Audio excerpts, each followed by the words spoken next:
हाँ तो मुर्शद, last time बात हो रही थी शेंजन वीज़ाज़ की, राइट?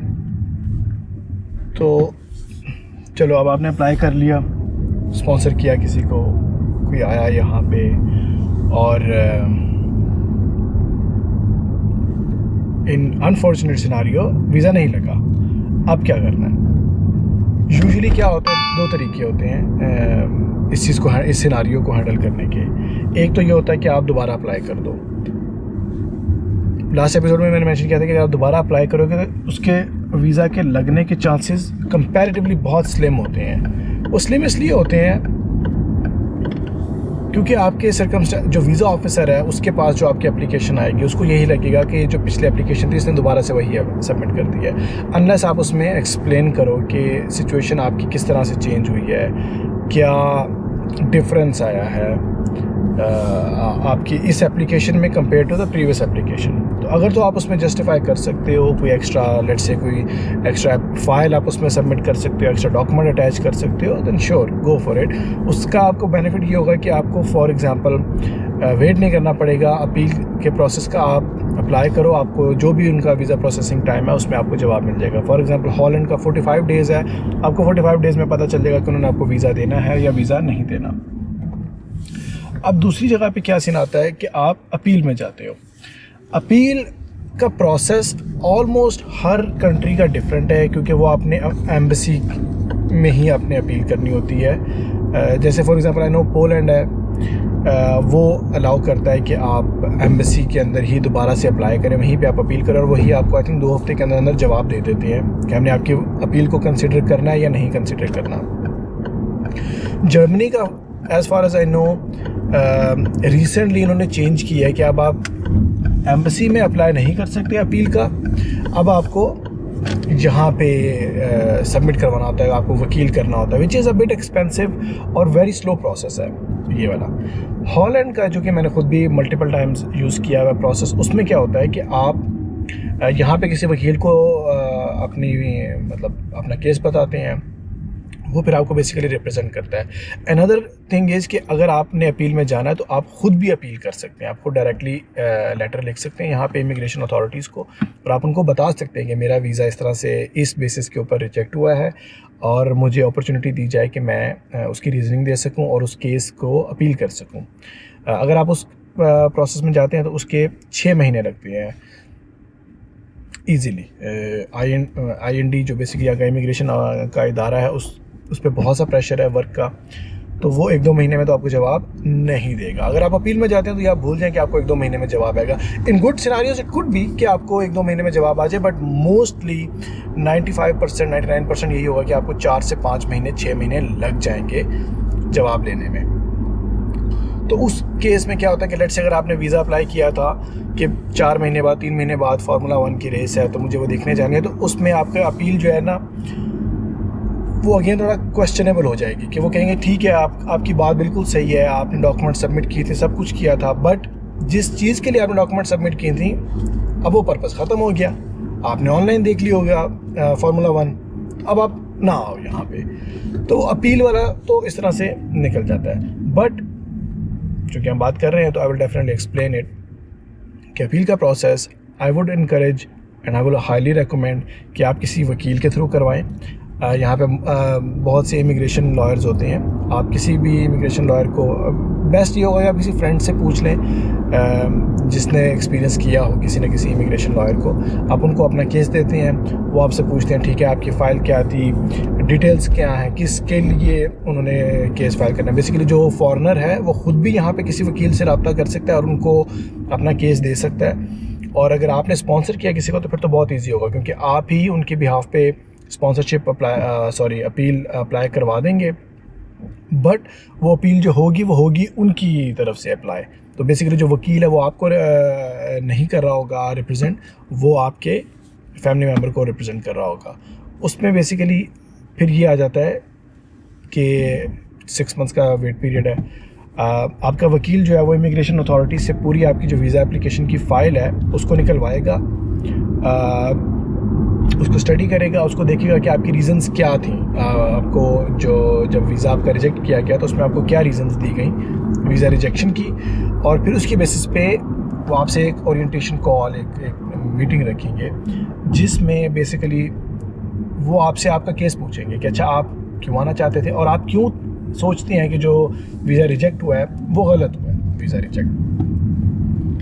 जब आप उनको वो रीज़न्स बताएंगे तो फिर वो आपके साथ मिलके एक केस प्रिपेयर करेंगे कि ओके हम ये चीज़ें हम जस्टिफाई करेंगे। फॉर एग्जांपल इट कुड भी कि आपने कोई डॉक्यूमेंट मिस कर दी थी या आपको लगता है कि नहीं इन्होंने हमारी ये डॉक्यूमेंट स्पेसिफिकली देखी नहीं। फॉर एग्जांपल अगर वो कहते हैं कि अच्छा आपका आने का रीज़न नहीं है लेकिन आपने आने का रीज़न दिया हुआ था उसमें कि मैंने फॉर एग्जांपल फार्मूला 1 की रेस देखने आना है, या जैसे मेरे केस में था तो मेरी मदर इन लॉ ने कवर लेटर में लिखा हुआ था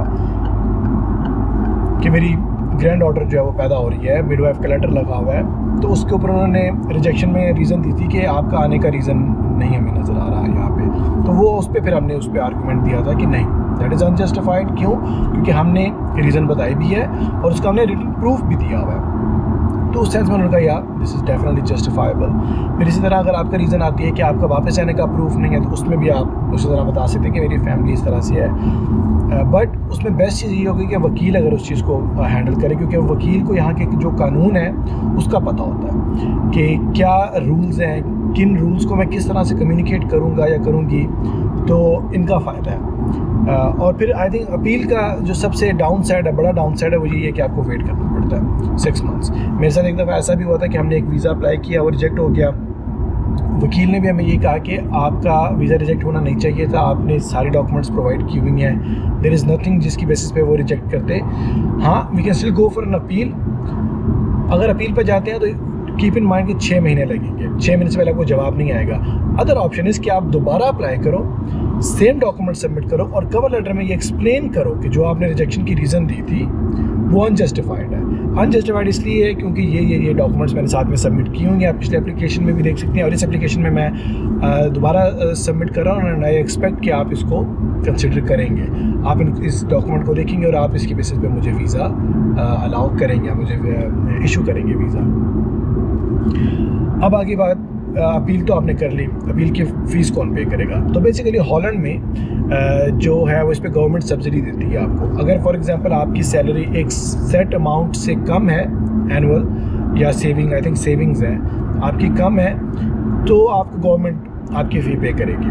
आप फॉरेन नेशनल है डेफिनेटली, तभी तो आप शेंजन वीज़ा अप्लाई कर रहे हैं। अगर आप यहाँ के नेशनल हो या रेजिडेंट हो तो फिर आपको वीज़ा लेने की क्या ज़रूरत है। लेकिन आई नो ऑफ केसेस कि जहाँ पे अगर फॉरेन नेशनल के पास आई थिंक 20-24,000 यूरो से कम की सेविंग है, जो कि आप अपने FBR के डॉक्यूमेंट से प्रूव कर सकते हैं, आप अपनी सैलरी स्लिप्स के थ्रू प्रूव कर सकते हैं, बैंक स्टेटमेंट्स के थ्रू प्रूव कर सकते हैं कि मेरे पास 24,000 यूरो से ज़्यादा की सेविंग नहीं है फॉर एग्जाम्पल पिछले फिस्कल ईयर में, तो उस पर गवर्नमेंट आपको सब्सिडी प्रोवाइड करेगी। फिर आपने आई थिंक 180 यूरोज़ या 200 यूरोज़ आपने टोटल पे करने हैं उस पूरे अपील के प्रोसेस के, और बाकी जो है वो पूरा स्टेट फंड करेगा। अदरवाइज़ जो वकील की फ़ीस है वो तकरीबन 180 euros to 200 euros per hour है। और एक केस को हैंडल करने में आई थिंक एक वकील 10 घंटे से 12 घंटे, 8 घंटे से 12 घंटे लेता है। तो आप उसको अगर 200 यूरो है 10 घंटे हैं तो 2000 यूरोज़ आप एक्सपेक्ट कर सकते हैं if you are earning well, और अगर आपके पास सेविंग्स है। अगर आपके पास सेविंग नहीं है then you don't need to worry about it,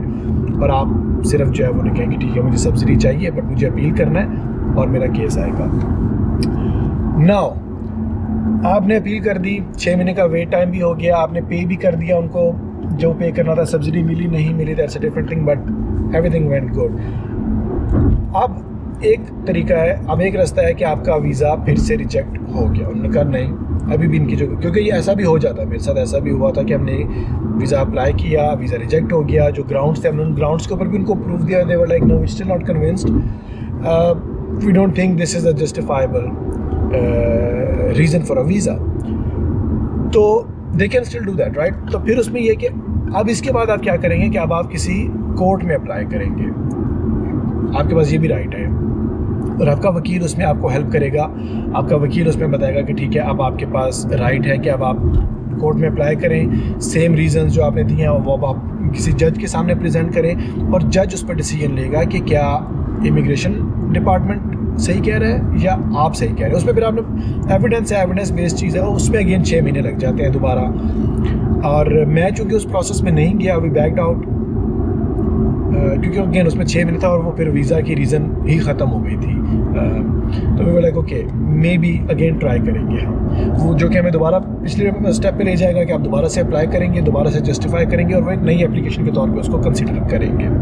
लेकिन अगर आप कोर्ट के मैटर में जाती हैं तो फिर जज डिसीजन लेगा, और अगर जज डिसीजन लेता है कि नहीं ये आपने जो एविडेंस प्रोवाइड किया है वो बिल्कुल ठीक है, तो जज आपको वीज़ा इशू करवा के देगा, मतलब वो उनको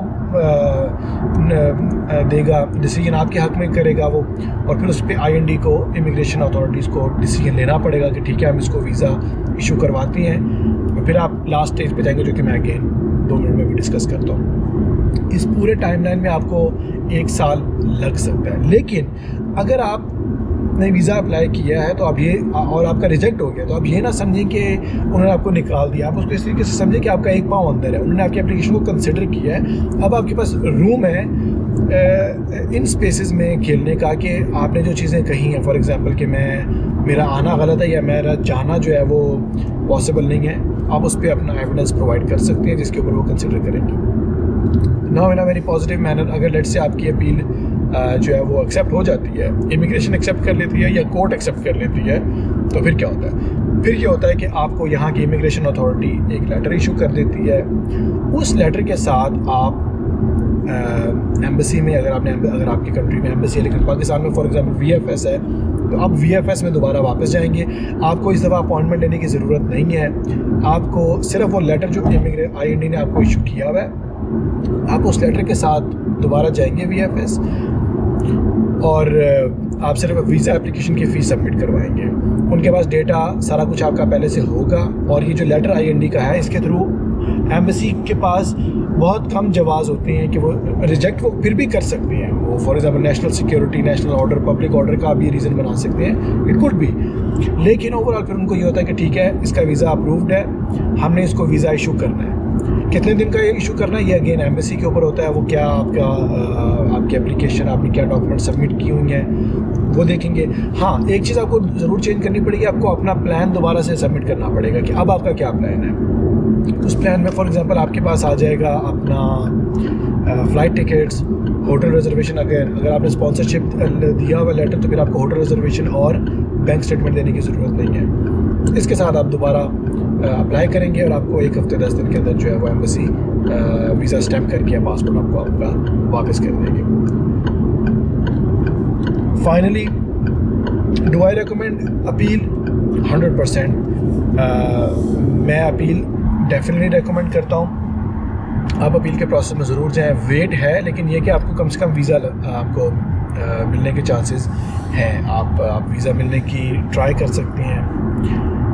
और फाइनली किस पॉइंट पे मैं अपील एडवाइस नहीं करूँगा, जहाँ आपका जो ट्रैवल है वो टाइम क्रिटिकल है।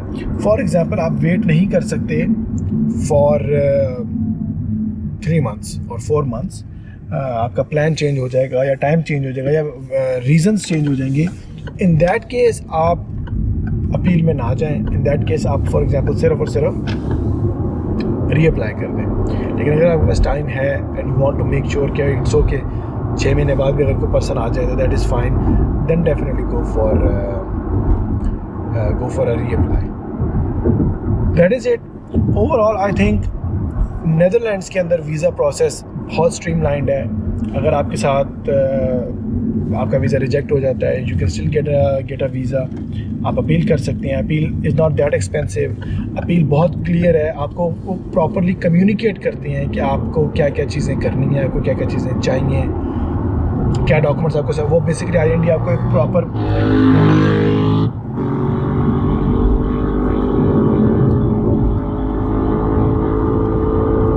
आपको एक प्रॉपर डॉक्यूमेंट प्रोवाइड करता है जिसको आपने फिल इन करना है। आपके स्पॉन्सर को भी एक डॉक्यूमेंट प्रोवाइड करता है जो आपका स्पॉन्सर फिल इन करता है। आपके सब्सिडी का प्रोसेस बहुत स्ट्रीमलाइंड है।